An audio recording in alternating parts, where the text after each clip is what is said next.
जानते हैं कि किसी दूसरे का वाईफाई यूज करने पर आपको 8 लाख रुपए का नुकसान झेलना पड़ सकता है? या फिर क्या आपको पता है कि ब्रेड की पैकेट में पहला और आखिरी स्लाइस अलग क्यों होता है? क्या आप जानते हैं कि क्वीन एलिजाबेथ हमेशा अपने सिर पर टोपी पहनकर क्यों रखती थी? यकीनन आपने आज से पहले इतने मजेदार फैक्ट्स नहीं सुने होंगे, इसलिए इस वीडियो को आखिर तक जरूर देखें। फैक्ट नंबर 1, आज ज्यादातर देशों के पास अपनी अपनी करेंसी है जिसका इस्तेमाल उन्हीं देशों में किया जा सकता है। लेकिन आपको यह जानकर हैरानी होगी कि साल 1970 से पहले रिजर्व बैंक ऑफ इंडिया द्वारा जारी किए गए पैसों को खाड़ी देशों में इस्तेमाल किया जाता था, जो वहाँ की आधिकारिक मुद्रा के रूप में यूज की जाती थी।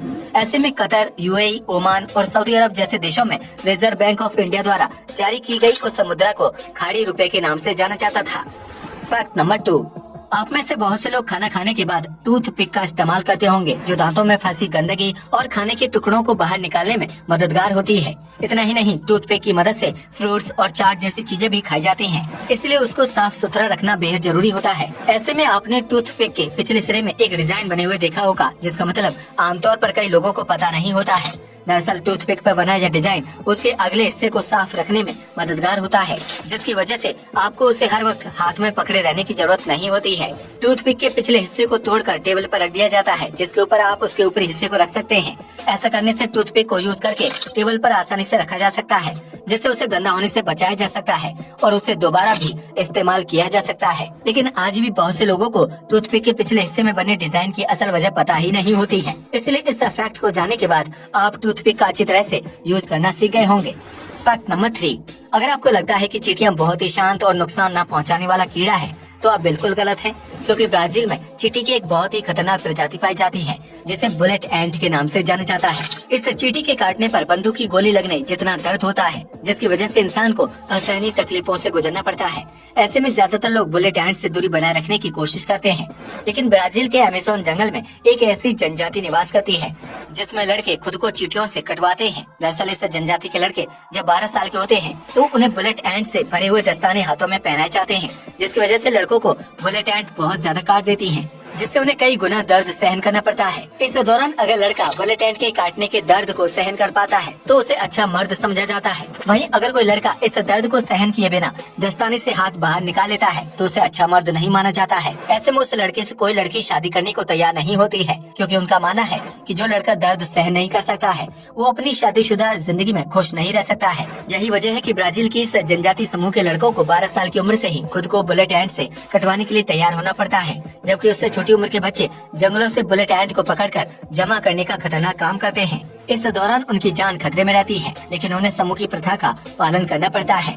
फैक्ट नंबर 4, इन दिनों फोटोग्राफी को लेकर विभिन्न प्रकार के ट्रेंड चलते रहते हैं, जिन्हें फॉलो करके कई लोग फोटोज क्लिक करते हैं। लेकिन क्या आप जानते हैं कि 1850 के दशक में हेडलेस फोटोग्राफी का चलन बहुत ज्यादा फेमस हुआ था, जिसके तहत लोगों के धड़ से उनकी गर्दन को हटा दिया जाता था। दरअसल साल 1856 में यूरोपीय देशों में हेडलेस फोटोग्राफी का प्रचलन काफी तेजी से बढ़ रहा था, जिसके तहत लोगों की गर्दन से सिर को अलग कर दिया जाता था। इतना ही नहीं, वह लोग अपने सिर को हाथ में लेकर पोज करते थे, जिसकी वजह से उनकी हेडलेस तस्वीरें बहुत ही डरावनी और भूतिया लगती थी। इतना ही नहीं, कई कपल्स अपने पार्टनर का सिर हाथ में लेकर फोटो क्लिक करवाते थे, जो देखने में बहुत ही खतरनाक लगती थी। हालांकि इन तस्वीरों को क्लिक करने के दौरान इंसान का सिर सच में अलग नहीं किया जाता था, बल्कि यह फोटोग्राफी की एक अनोखी तरकीब थी। फैक्ट नंबर 5, ये तो हम सभी जानते हैं कि दुनिया भर में बच्चे वीडियो गेम और ऑनलाइन गेम के दीवाने होते जा रहे हैं, जिसकी वजह से छोटे बच्चे घंटों तक लैपटॉप, कंप्यूटर और मोबाइल फोन के आगे बैठकर गेम खेलते रहते हैं।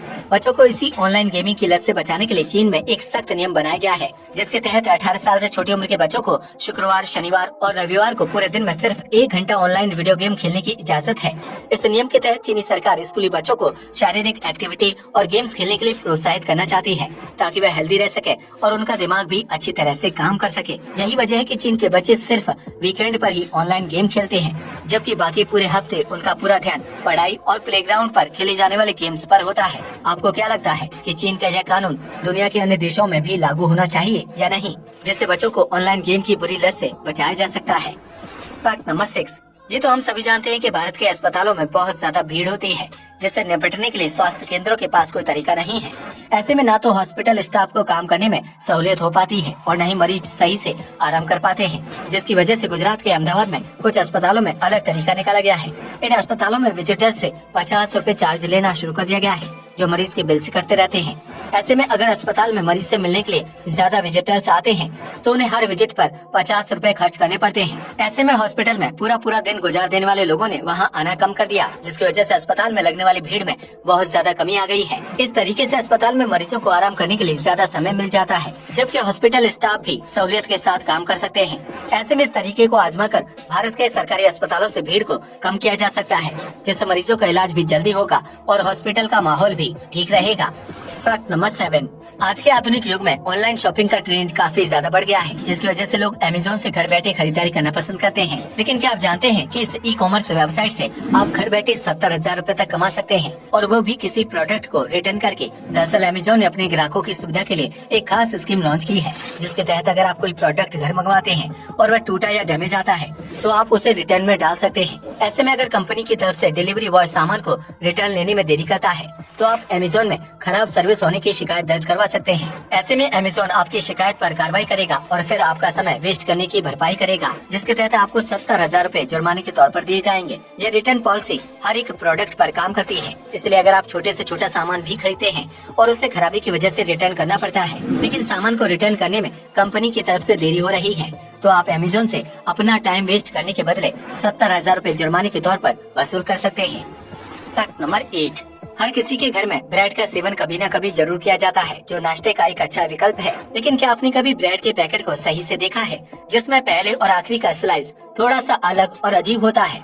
दरअसल ब्रेड बनाने के लिए आटा गूंथते समय उसमें यीस्ट मिलाई जाती है, जो ब्रेड को फूलने में मदद करती है। ऐसे में जब ब्रेड को पकाने के लिए ओवन में डाला जाता है तो यीस्ट की वजह से ब्रेड फूलने लगती है। ऐसे में ब्रेड के पहले और आखिरी हिस्से में सबसे पहले हीट लगने की वजह से यीस्ट पक जाती है और उसका ऊपरी हिस्सा ब्राउन हो जाता है।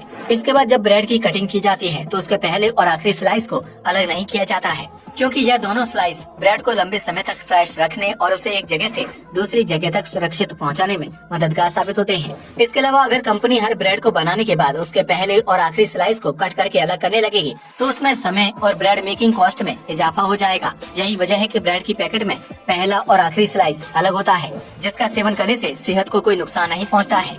फैक्ट नंबर 9, ये तो हम सभी जानते हैं कि पूरी दुनिया में इंटरनेट का जाल बिछ चुका है, जिसे फैलाने में वाईफाई की अहम भूमिका है। ऐसे में अगर आप उन लोगों में से हैं जो अपने पड़ोसी का वाईफाई बिना इजाजत के कनेक्ट कर लेते हैं तो आपकी ये आदत आपको जेल भेज सकती है। दरअसल सिंगापुर में वाईफाई कनेक्शन को लेकर बहुत सख्त नियम कानून बनाए गए हैं, जिसके तहत अगर कोई व्यक्ति अपने पड़ोसी की इजाजत के बिना उसका वाईफाई अपने मोबाइल फोन में कनेक्ट कर लेता है तो यह एक गैर कानूनी प्रक्रिया है।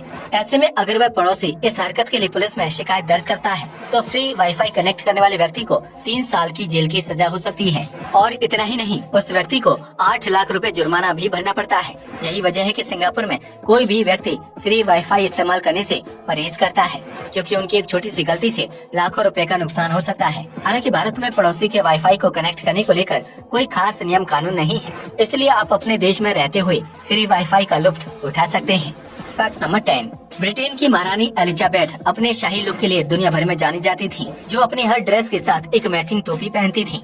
ऐसे में सवाल खड़ा होता है कि क्या क्वीन एलिजाबेथ गंजी थी, जो हर वक्त अपने सिर पर टोपी पहन कर रखती थी? दरअसल क्वीन एलिजाबेथ की टोपी उस वक्त चर्चा में आ गई थी जब जर्मनी में स्थित वैक्स वर्क म्यूजियम में उनकी मोम की प्रतिमा बनाई गई थी।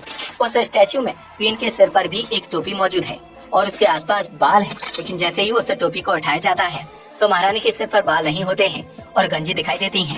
क्वीन एलिजाबेथ की जब यह तस्वीर सोशल मीडिया पर वायरल हुई तो सभी को यह लगने लगा कि महारानी गंजी हैं और वे अपनी इसी कमी को छिपाने के लिए टोपी का सहारा लेती हैं। ऐसे में म्यूजियम के मैनेजिंग पार्टनर ने बताया कि क्वीन एलिजाबेथ के मोम के पुतले के सिर में असली मानव बाल लगाए गए हैं, जो बहुत ही महंगे होते हैं। ऐसे में पैसों की कमी की वजह से म्यूजियम खर्च बचाने के लिए टोपी के इर्द गिर्द बाल लगा दिए, जबकि बीच में बाल नहीं लगाए, क्योंकि सिर के उस हिस्से को टोपी से ढका जाना था। हालांकि सोशल मीडिया पर कुछ लोगों ने इसे क्वीन एलिजाबेथ का अपमान बताया, लेकिन म्यूजियम का कहना था कि उन्होंने यह सब महारानी का अपमान करने के लिए नहीं किया। इसलिए अगर आपको ये लगता है कि क्वीन एलिजाबेथ गंजी थी तो ये आपकी गलतफहमी है। आज के लिए बस इतना ही। जय हिंद दोस्तों।